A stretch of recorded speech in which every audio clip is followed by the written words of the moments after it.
ప్రభునందు నాకు అత్యంత ప్రియమైనటువంటి వారులారా, మన ప్రభువును రక్షకుడునైనటువంటి యేసుక్రీస్తు వారి యొక్క శుభనామములు మీ అందరికీ నా హృదయపూర్వకమైన శుభములు వందనములు తెలియజేస్తున్నాను. ఉదయకాల సమయంలో దేవుని వాక్యాన్ని మనం ధ్యానం చేసుకుందాము. ఈరోజు వాక్య ధ్యానం కొరకు మనం తీసుకున్నటువంటి లేఖన భాగము కీర్తనల గ్రంథము 105వ కీర్తన 4వ వచనం చదువుకుందాం.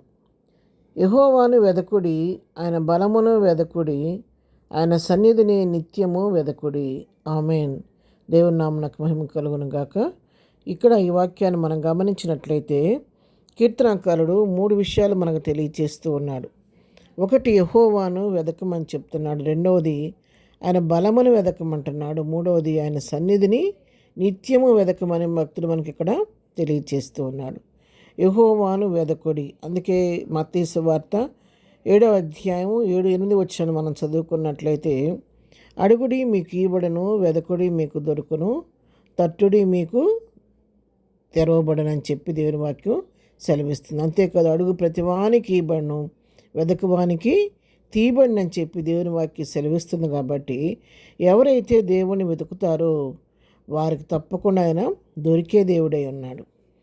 అడిగే వారికి దేవుడు అనుగ్రహించే దేవుడై ఉన్నాడు. కాబట్టి ఎప్పుడు కూడా మనం దేవుని వెదికే వారిగాను ఆయన దగ్గర నుంచి అడిగి పొందుకునే వారిగా ఉండాలని దేవుని వాక్యం ద్వారా మనం హెచ్చరించబడుతూ ఉన్నాం. యెషయా గ్రంథం 55వ అధ్యాయము 6వ వచనం చూస్తే ఇక్కడ ఎప్పుడు వెదకాలనే విషయాన్ని మనం ఇక్కడ చూస్తాము. యెహోవా మీకు దొరుకు కాలమునందు ఆయనను వెదకుడి, ఆయన సమీపములో ఉండగా ఆయనను వేడుకొనుడి. ఇక్కడ చూడండి, యెహోవా మీకు దొరుకు కాలమునందు వెదకాలి అంటే దొరకని కాలం కూడా ఒకటి ఉందని దీన్ని బట్టి మనకు అర్థమవుతుంది. అంతేకాదు, ఆయన సమీపంలో ఉండగా వేడుకోమంటున్నాడు. అంటే సమీపంగా ఉండకుండా మనకు దూరం అయిపోయే దినం కూడా ఒక దినం రాబోతున్న సత్యాన్ని కూడా భక్తుడు తెలియచేస్తుండగా, ఆయన మనకు దొరుకుతున్న సమయంలో ఈ కృపాకాలంలో దేవుని వెదికే వారిగా మనం ఉండాలని దేవుని వాక్యాన్ని బట్టి మనం ఇక్కడ తెలుసుకుంటూ ఉన్నాం. రెండవదిగా ఏం చెప్తున్నానంటే, ఆయన బలమును వెదకుడి అని చెప్పి వాక్యం సెలవిస్తుంది. దేవుని యొక్క బలమును వెదకాలంటే, ఎందుకంటే బలం అనేది అది దేవుని సొత్తు. దేవుడే మనకు బలం అనుగ్రహించే దేవుడు. కీర్తన గ్రంథం 62వ కీర్తన 11వ వచనం మనం చదువుకుంటే, బలము తనదని ఒక మారు దేవుడు సెలవిచ్చెను, 2 మారులు ఆ మాట నాకు వినబడెను. బలము తనదని దేవుడు సెలవిస్తున్నాడు ఆయనది. కాబట్టి ప్రభు దగ్గర నుంచి మన బలాన్ని వెదికి పొందుకునే వారంగా మనం ఉండాలి. 93వ కీర్తనలో కూడా మనం గమనించినట్లయితే, మరి మొదటి వచనం చదువుతున్నాను.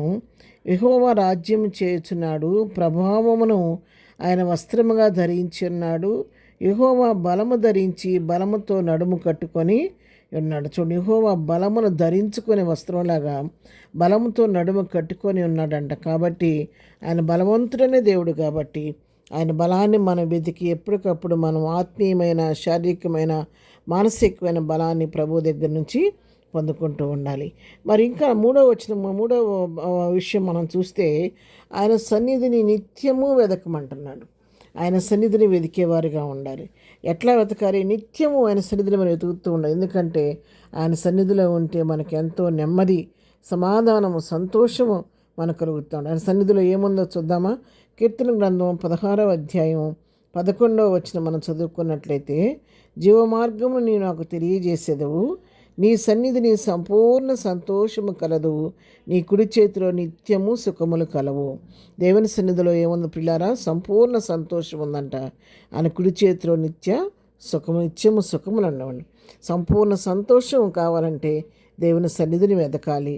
మరి అంతేకాదు, మన ప్రాణం నెమ్మదిగా, సంతోషంగా, సుఖంగా ఉండాలంటే దేవుని సన్నిధిని వెదకరు. అందుకే భక్తులు దావీదు కోరుకుంటూ ఉంటాడు. 23వ కీర్తన 6వ వచనం చూస్తే, నేను బ్రతుకు దినములన్నీ కృపాక్షేమంలో నా వెంట వచ్చును, చిరకాలము యెహోవా మందిరంలో నివాసము చేసేదను.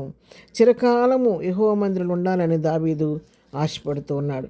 ఎందుకంటే ఆయన సన్నిధిలో ఉన్నటువంటి ఆ యొక్క సంతోషాన్ని తెలుసుకున్నవాడు. కాబట్టి దేవుని సన్నిధిలో నిలిచి ఉండాలని దావీదు ఆశపడుతున్నట్టుగా మనం చూస్తున్నాం. కాబట్టి ఉదయకాలం దేవుని వాక్యం నీతో నాతో మాట్లాడుతుండగా మనము కూడా నిత్యము ప్రభువుని వెతికేవారిగా ఉన్నాము. ఆయన బలాన్ని వెతికి పొందుకునేవారిగా ఉన్నాము. మూడవదిగా, నిత్యమైన సన్నిధిని వెతుకుతూ ఆయన సన్నిధిలో ఉన్న సంపూర్ణ సంతోషాన్ని అనుభవిద్దాము. ప్రార్థన. ప్రేమగల తండ్రి, ఉదయకాలం మాకు ఇచ్చినటువంటి శ్రేష్టమైన వాక్య భాగాన్ని బట్టి నీ కొందనాలు ప్రభావ. మా జీవితాలు మేము కూడా నిత్యము నేను వెదికే వారిగా ఉండటానికి నీ బలాన్ని వెదికి పొందుకునే కృప మాకు దయచేయండి. అదేవిధంగా నిత్యము నీ సన్నిధిని వెదికే వారిగా ఉండటానికి కూడా సహాయం చేయండి. ఈ దినం మేము చేయి పనిపాట్లో రాకపోకలో క్షేమం దయచేయండి. దినం బర్త్డే, మ్యారేజ్ డే చేసుకున్న బిడ్డలను దీవించండి, ఆశీర్వదించండి. బలహీనలు ముట్టండి, దుఃఖులను వాళ్ళు ఓదార్చండి, సమస్యలు విడిపించండి. ప్రతి వారి పట్ల కృప విస్తరింప చేయమని యేసునామములో ప్రార్థించండి పొందుకొని ఉన్నాము తండ్రి. ఆమెన్. ప్రభు కృప సదాకాలం మనందరికీ తోడై నడిపించును గాక. ఆమెన్.